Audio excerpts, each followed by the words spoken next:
Are you still willing to fight me? The Horned Men aren't interested in helping you. They are only interested in Kenobi. They promised us wealth and power, boss. Please forgive us. Please, don't kill us. We beg of you.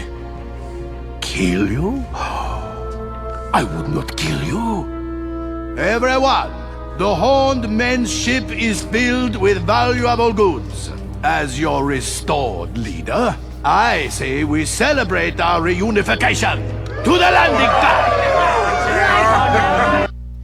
Alright, so this is Pirates and Privateers for Star Wars West End Games version, or also known as WEG. I'm Rick the Fat Man, and this is your seat at the table.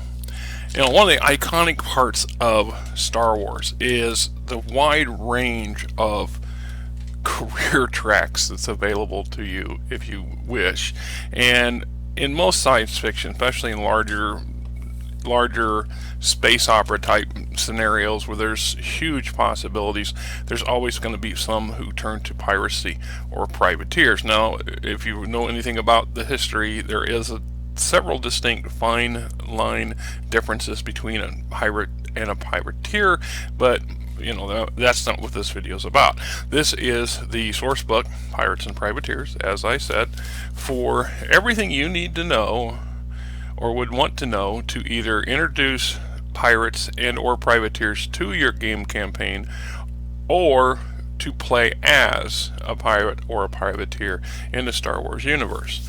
And this is a very handy source book, and I've found this useful for other science fiction games. If I needed to introduce pirates, it just gave me a groundwork to work from. So this here was published in 1997, toward the end of the West End Games franchise, and as the time goes by, they got more detailed, but there's a lot of good information here. So chapter 1, the basics and general background, explaining the difference between pirates and privateers. And as I said, I'm not going to get into that. There's plenty of places on YouTube and the internet you can find out information about that and exactly what sets them apart from each other and how to potentially to play them or role play them. Explains the letter of marquee and potential reprisals for violating the letters marquee and or from the people who the marquees are signed towards or against. In this case, giving a privateer a letter of marquee against the Empire, for example, and then having the privateer start hunting private or corporate targets as prizes, as opposed to going after the Imperials as they agreed to do. Beginnings is a blueprint of Nebulon B, Chapter 2 rating. Things you need to know: common pirate tactics, the barricade, lurking in the zone, dirt side raids, electronic data raids, action and boarding, operating as a pirate fleet and pack tactics, EVA boarding, hull cutting, shuttle boarding, hull bashing, pirate atrocities, fact and fiction. Some reports of pirate horrors or exaggerations and even outright fabrications. Other are not. Pirates like Imperials, rebel, bounty hunters, or indeed any other stereotypical group are actually a widely individually group linked only by their profession. So, and here is a fairly well-known pirate and his rules of operation. Axanan's dozen rules: keep mobile, be flexible, never pick on someone your own size, and don't fight fair. Never hunt in your own backyard. Gamble, i.e. take risks. Make a name for yourself, get a reputation, and get it fast. Stick to the shadows, stick to the job. Plan obsessively, but allow for the unexpected. There are no sure things. The prizes crew is not the enemy. Maintain initiative. Keep your crew well. This plan obsessively, allow for this. Reminded me of a video I just seen just the other day about a World War II American submarine captain who earned this reputation as being the galloping ghost of the China coast.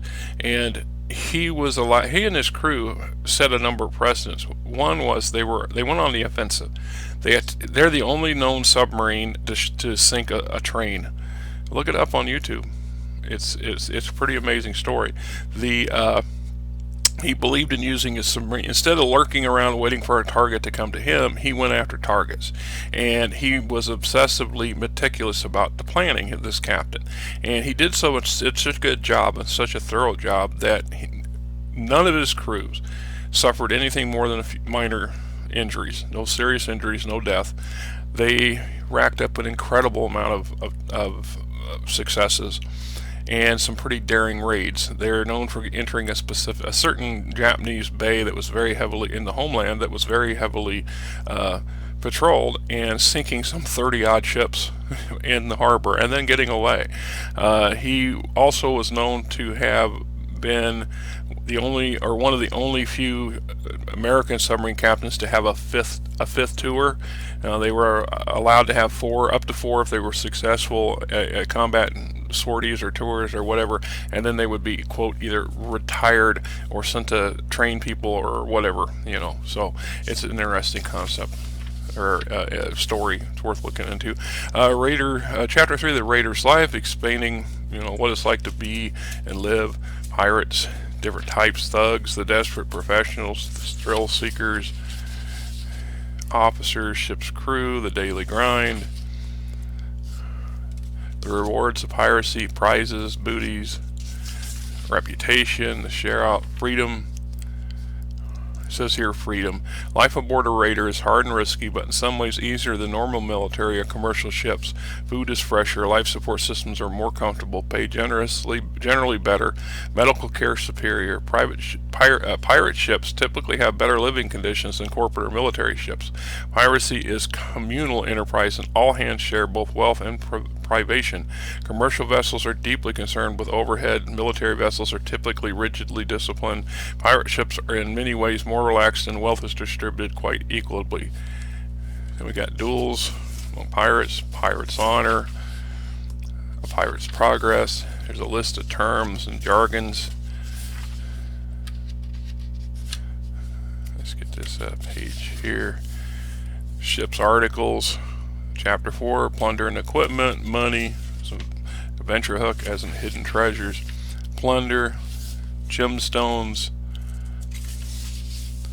standard gear, stealth gear, items that you would typically be found by pirates to be useful, backup battery, cloaking devices, weapons. There's a note here on while stealth technology extremely powerful in the hands of player characters, it will not solve all their combat problems.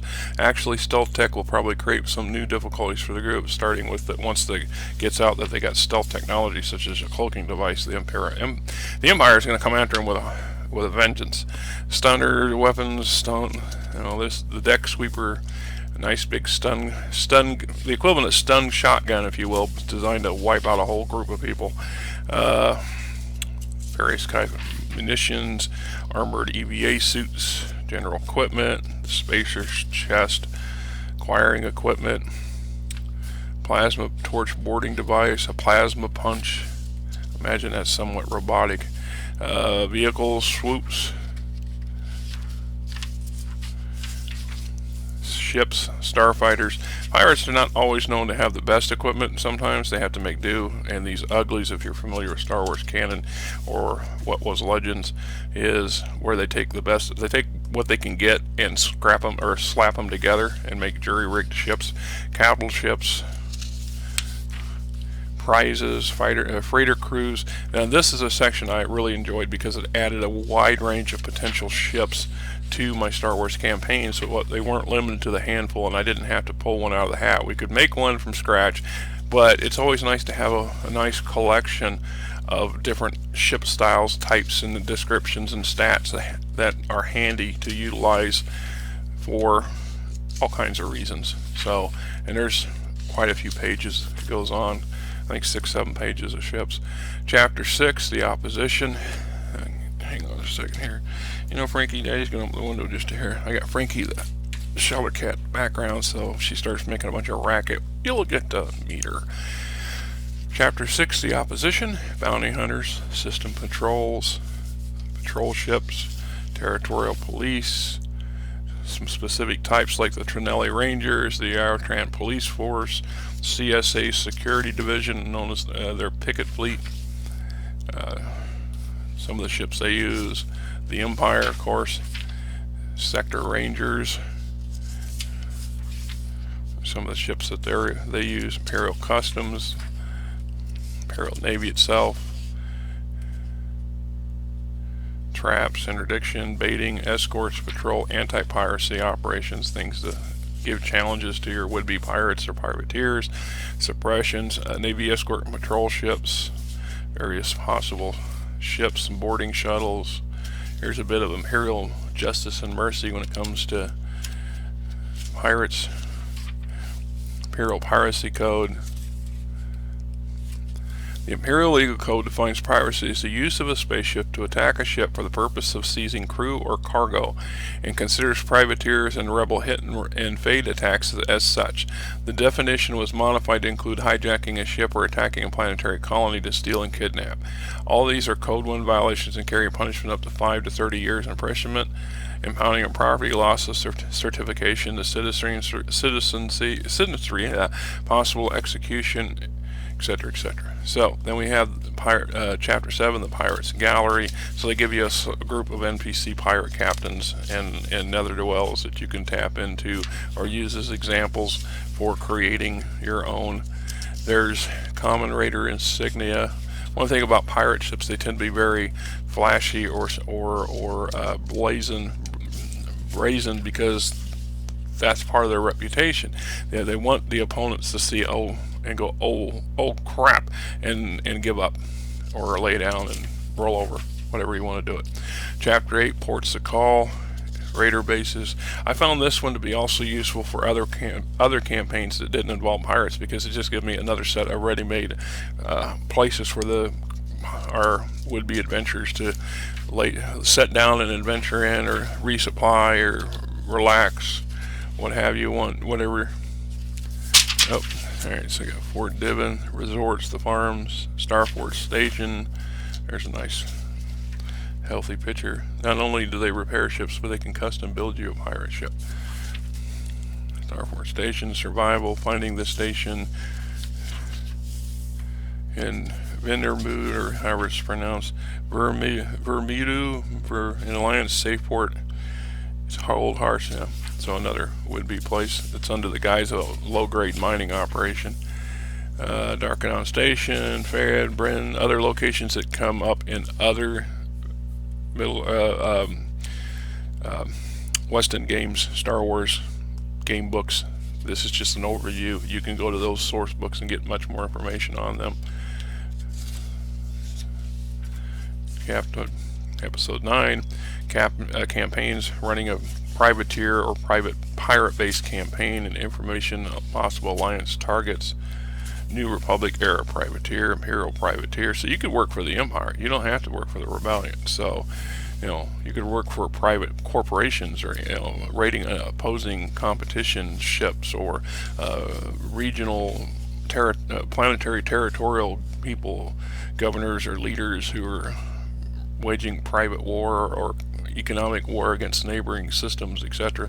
Territorial privateers, corporate raiders, syndicate raiders. We got some basic character sheets here. There you go. So, private and privateers. I think it's a very nice and useful source book. I've had a lot of use out of it. I've enjoyed reading it numerous times. There's some light reading here. If you like to do a lot of your, daily. Anyway, there you have it. This is Rick.